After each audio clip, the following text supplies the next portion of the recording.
of airspace, which is itself a kind of border. So maintaining control of the skies over the United States, deciding who comes in and out and on what terms, that's one of the most basic duties of the Pentagon and has been since aviation began. If you were to fly your Cessna into restricted airspace in parts of this country, the U.S. military would scramble jets and they might shoot you down. So it's not a small infraction. Unless, of course, you happen to be the Chinese government and you're operating an enormous white dirigible designed to spy on American nuclear installations. In that case, you could relax. You've got friends at the White House. Absolutely nothing is going to happen to you. Now, that's not an imaginary scenario. We're not guessing. We know it's true because we're seeing it right now. As you've doubtless heard, an enormous spy balloon the size of several school buses has floated over from central China. It's currently, we think, drifting across the continental United States. Yesterday, it passed over Malmstrom Air Force Base in Montana. That's one of only 3 places in this country that houses Minuteman III intercontinental ballistic missiles. By this afternoon, the Chinese spy balloon had made it to Kansas City. And there, over the skies of that city, a pilot flying a private plane at 47,000 feet came close to hitting the Chinese spy balloon. Derelict balloon adrift, he said, in a notice to other nearby pilots. But it was not a derelict balloon. It was a balloon being controlled by China.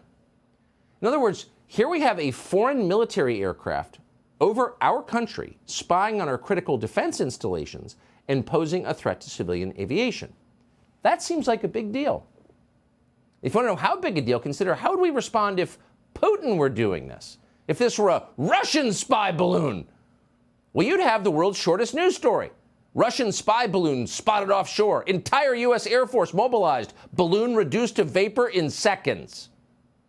So no, there would not be a lot of debate about what to do about a Russian spy balloon.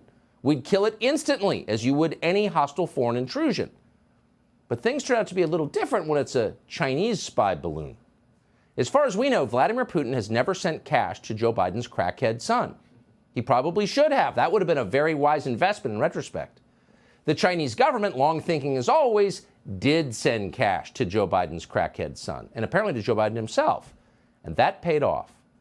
Watch some robot from the Pentagon tell you that you have no right to know anything about this Chinese spy balloon. You think you're a citizen or something? Here it is. Position of the balloon classified? Phil, right now, what we're not going to do is get into a hour-by-hour location of the balloon. Again, we're monitoring it closely. As I mentioned, right now, it's over the center of the continental United States. That's about as specific as I'm going to get. But I understand it might be inconvenient, but does the public not have a right to know if a balloon is over their state? The public certainly has the ability to look up in the sky and see where the balloon is. The public has the right to look at the sky. Go stare at the sun. That's what the guy just said. What you didn't hear was a lecture about how the Chinese military is a threat to our democracy and our American way of life. It's not like the Chinese invaded Ukraine. No, just our country. So no big deal. Stop asking questions. Joe Biden, of course, took that very same position today. Watch. Remember what the economy was like when I got here? Jobs were hemorrhaging. Inflation was rising. We weren't manufacturing a damn thing here. We were in real economic difficulty. That's why I don't. Thank you. Mr. President, when and how will you remove the balloon? When and how will you remove the balloon, Mr. President? Notice the calm smiles. Walk this way, Mr. President. They knew they weren't going to answer questions on that. And it raises a much bigger question, which is why? What's going on here? What else do they know but refuse to tell us? Well, today, Pentagon sources conceded that the Biden administration has actually been tracking this Chinese spy balloon for months since it left China. That means they watched it float over the Pacific, they watched it pass over the Aleutian Islands and into American airspace. And at any time, they could have shot it down over the water, by the way, risking no life on the ground. But they didn't do that. Why didn't they do that? No one will say. Instead, the trusty Pentagon robot offered this explanation. This is one of the dumbest explanations ever articulated from a podium in Washington. Here it is. You said that this is violating our airspace, so why not take it down? We assess that it does not pose a risk to people on the ground as it currently is traversing the continental United States. And so out of an abundance of caution, cognizant of the potential impact to civilians on the ground from a debris field, right now we're going to continue to monitor and review options. So the U.S. military is in fact protecting you, by letting a Chinese spy balloon hover over our nuclear facilities.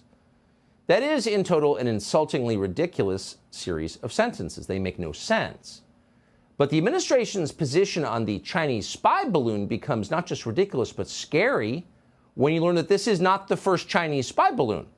Other Chinese spy balloons have flown over this country, and the Pentagon didn't shoot them down either. Now, you probably didn't know that because nobody told the public about it. The existence of those Chinese spy balloons was classified. Apparently, it still is classified. Joe Biden's Pentagon briefers didn't say a word about it today, as you just saw. And by the way, it's not just Chinese spy balloons over this country. It's many other countries. Nearly identical Chinese spy balloons have been dispatched by the Chinese military into the airspace of Japan and India and the Philippines, and in at least one case, probably all cases, at least one we know of, over a military installation. So Chinese spy balloons are actually kind of expensive to make, and there's a diplomatic risk in deploying them over other people's airspaces. We're seeing that happen now. So you don't do this on a whim. Hey, let's send spy balloons over the United States. You do it for a reason. The question is, what's the reason? We're going to try to get to the bottom of it if we can. Subscribe to the Fox News YouTube channel.